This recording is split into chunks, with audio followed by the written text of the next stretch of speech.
mamas, welcome back to my channel Gyno Glam.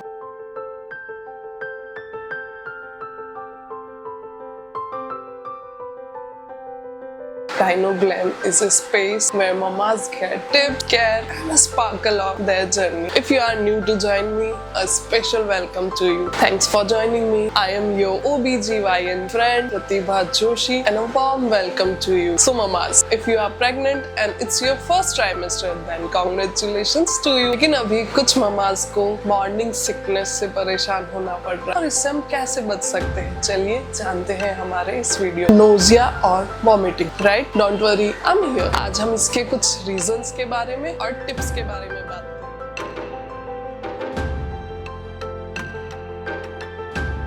Let's go. तो सबसे पहले हम जानते हैं मॉर्निंग सिकनेस क्या होता है। मॉर्निंग सिकनेस प्रेगनेंसी का एक कॉमन सिम्टम है जिसका नाम तो मॉर्निंग सिकनेस है, लेकिन ये कभी भी दिन में, रात को, शाम को कभी भी आके टपक सकता है। ये सिम्टम स्पेशली फर्स्ट ट्राइमेस्टर में होते हैं, लेकिन ये कुछ लंबा भी चल सकता है और ये सब होता है हार्मोन्स के चेंजेस की वजह से या हार्मोन्स के बढ़ जाने की वजह से। हार्मोन्स के बढ़ने से डाइजेस्टिव सिस्टम थोड़ा सा सेंसिटिव हो जाता है, उसकी वजह से आपको सुबह सुबह जी घबराने जैसी और वॉमिटिंग जैसी दिक्कत आ सकती है। कौन से हार्मोन्स बढ़ते हैं उसकी वजह से ये होता है HCG और एस्ट्रोजन। HCG वही हार्मोन है जिसने आपको गुड न्यूज दी थी, यानी कि जब आपने प्रेगनेंसी टेस्ट किया था प्रेगनेंसी किट में, तो उसमें इसी हार्मोन की प्रेजेंस की वजह से हमें ये गुड न्यूज मिलती है। तो जब ये हार्मोन प्रेगनेंसी को सपोर्ट करने के लिए आता है, प्रेगनेंसी को कैरी ऑन करने के लिए आता है, तो ये हार्मोन आपका फ्रेंड है। तो थोड़ी सी दिक्कत आपको दे सकता है, घबराए नहीं। ये हार्मोन मॉर्निंग सिकनेस देके आपको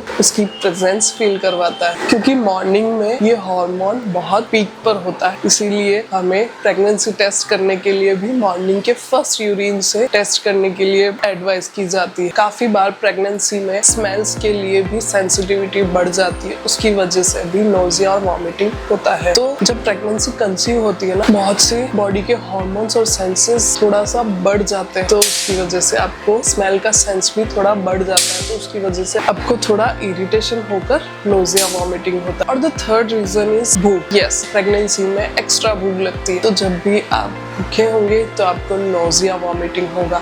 आप नोजिया वॉमिटिंग की वजह से बिल्कुल खाना स्किप मत कीजिए, क्योंकि आपको लगता है कि मेरा जी घबरा रहा है, मुझे वॉमिटिंग हो जाएगी तो मैं खाना नहीं खाती हूँ, लेकिन भूख की वजह से ही कई बार नोजिया वॉमिटिंग होते हैं। अब बात करते हैं नोजिया वॉमिटिंग को मैनेज कैसे करें। गुड न्यूज, आप कुछ इजी टिप्स से नोजिया एंड वॉमिटिंग को ट्रीट कर सकते हैं। ये मेरी ट्राइड एंड टेस्टेड टिप्स है, चलिए जानते हैं। इसको ठीक करने के लिए आपको फर्स्ट करना होगा छोटी छोटी मील्स बार बार लेनी। आपको एक बार में पेट भर के नहीं खाना है और आपको भूखा भी नहीं रहना है, ठीक है? आपको एक्स्ट्रा नहीं लेना। हम 2 लोग हो गए हैं, अब तो 2 लोगों का खाना हमें भर के खाना है, ऐसा नहीं है। जो बच्चे का जितना न्यूट्रिशन उसे चाहिए वो उतने में अपने आप ले लेता है, आपको एक्स्ट्रा एफर्ट्स डालने की जरूरत नहीं है। आप बस थोड़ा थोड़ा मील खाइए और बार बार खाइए, पेट भर के आपको नहीं खाना है। तो ये पेट भर के अगर आप खाते तो आपको ब्लॉटिंग और पेट ज्यादा भरने की वजह से नोजिया और वॉमिटिंग ट्रिगर हो सकते हैं। तो आपको क्या करना है, छोटी छोटी मील्स खानी है और बार बार खाना है। And the second tip is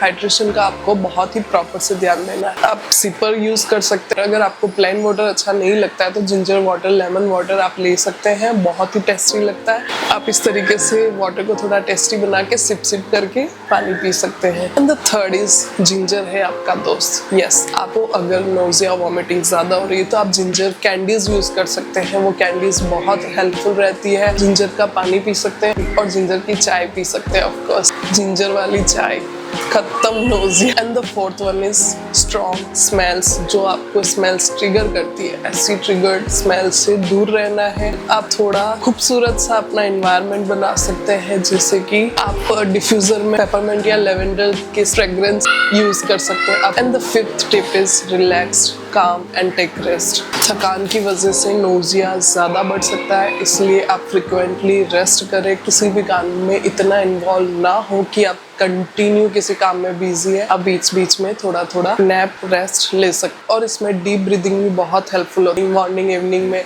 या जिस टाइम भी आपको नोजिया फील हो रहा है, आप बैठिए, आराम से रिलैक्स हो जाइए और ब्रीदिंग एक्सरसाइज कीजिए। That's very helpful to you. सबसे ज्यादा प्रॉब्लमेटिक होता है मॉर्निंग सिकनेस, यानी सुबह सुबह उठते ही जो जी मचलता है, जी घबराता है, दैट्स वेरी हॉरिफिक। वो बहुत ही बुरी हालत कर देता है। कुछ लोग क्या करते हैं कि सुबह उठते ही ब्रश करते हैं, फिर कुछ खाते पीते हैं और ब्रश करने के दौरान ही उन्हें वॉमिट हो जाती है। तो मेरी बात सुनो, वॉमिट होती है भूखे पेट की वजह से। सुबह सुबह आप जब फ्रेश हो जाते हैं तो आपका स्टोमक बिल्कुल एम्प्टी हो जाता है। उस टाइम जरूरत है कि आप कुछ लिक्विड ना लें। मॉर्निंग में उठते ही पानी ना पिए खाली पेट। आप ले सकते हैं कुछ सूखा नाश्ता, जैसे कुछ टोस्ट, ब्रेड या इस टाइप का बिस्किट्स आप यूज कर सकते। मैं पर्सनली यूज करती थी एप्पल के 2 स्लाइस, बहुत हेल्पफुल रहता था मुझे। उठते से ही एप्पल के 2 स्लाइस मेरे को खाने के बाद नोजिया, वॉमिटिंग नहीं होती थी। ब्रश भी आप उसके बाद कीजिए। भले ही आपको बहुत लंबे समय से आदत है कि उठते से ही ब्रश करना है, बट दिस टाइम आपको थोड़ी सी आदत चेंज करनी होगी।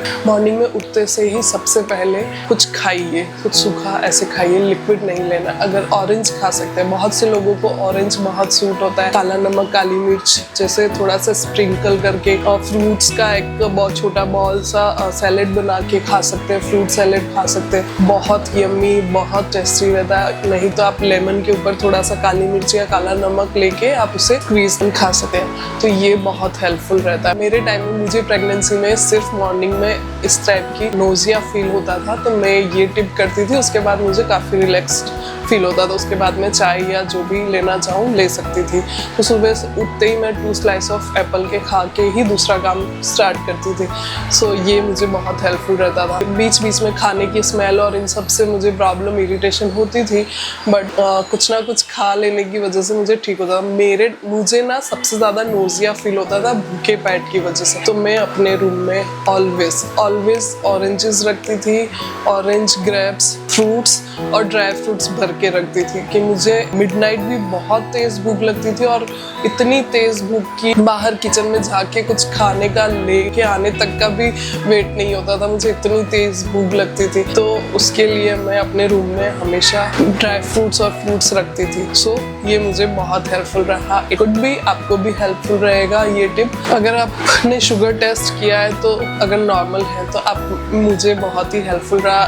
मैं जानती हूँ कि ये इतना अच्छा टिप नहीं है, लेकिन मैं रोजाना इवनिंग में चिल थोड़ा सा ठंडा ग्लूकोन डी पीती थी। मुझे बहुत टेस्टी लगता था। आप शुगर चेक करवाइए अपना। अगर सब कुछ नॉर्मल है तो आप 1 ग्लास ऑफ ठंडा पानी वैसे ग्लूकोन डी ले सकते हैं इवनिंग में वॉक करने से पहले, ताकि वो शुगर आपकी बैलेंस्ड हो जाए। वो मूवमेंट के लिए भी काफी हेल्पफुल होता है। नोजिया, वॉमिटिंग सप्लीमेंट्स की वजह से भी होता है। तो सप्लीमेंट जब आप ले रहे हैं तब आप सप्लीमेंट्स यूज करने के बाद तुरंत से लेटे नहीं। मेरे साथ ये बहुत होता था। जब मैं दिन का जो सप्लीमेंट होता था वो लेके जैसे सो जाती थी, सो के जैसे ही उठती थी मुझे बहुत ज्यादा गंदे तरीके से नोजिया होता था। तो ये नहीं करना है। आप दिन का खाना खा के फिर वो मेडिसिन अगर ले रहे हैं तो आप थोड़ा बैक रेस्ट लेके या थोड़ा सा वॉक करके फिर रेस्ट करिए। सो ये बहुत ही हेल्पफुल रहेगा। और दिन में खाना खाते ही आप लेटिए नहीं, और खाना खाते ही लेटने से भी नोजिया, वॉमिटिंग ज्यादा बढ़ जाता है। आप जानते हैं कि हमें डॉक्टर से कब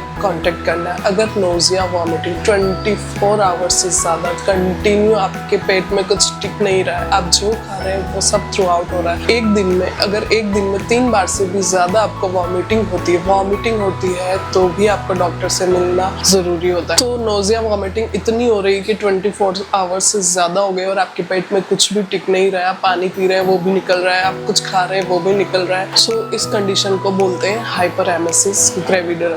सो अगर आपको ये कंडीशन है तो आपको डॉक्टर से मिलने की जरूरत है। ये बहुत ही रैपिडली डिहाइड्रेट कर सकता है, और आपको डॉक्टर रिहाइड्रेट करेंगे और कुछ मेडिकेशंस देंगे जिससे कि आप नोजिया एंड वॉमिटिंग कंट्रोल हो सके। एंड द टिप इज, अगर आप नोजिया, वॉमिटिंग कंट्रोल नहीं कर पा रहे तो डॉक्टर भी प्रिस्क्राइब करते हैं कुछ मेडिसिन, वो मेडिसिन भी आप यूज कर सकते हैं। सो बस मम्मा, थोड़ा और पेशेंस रखो। कुछ ही दिनों में ये सारी चीजें, ये सारी परेशानियां आपकी प्रेगनेंसी की प्यारी सी मेमोरीज बन के रह जाएगी। कुछ ही दिनों में आप अपने बच्चे का जब हैंड होल्ड करेंगे तो ये सारी चीजें आप भूल जाएंगे। सो कीप इट अप मम्मा, आप बहुत स्ट्रांग हैं और आप बहुत अच्छी हैं अपने बच्चे के लिए। सो बिल्कुल घबराए नहीं। अगर आपको ये वीडियो अच्छा लगा तो do thumbs up and subscribe to my channel for more such kind of videos and hit the bell icon also, ताकि मैं जब भी next video upload करूँ तो आप तक सबसे पहले पहुँचे। Bye bye मम्मा,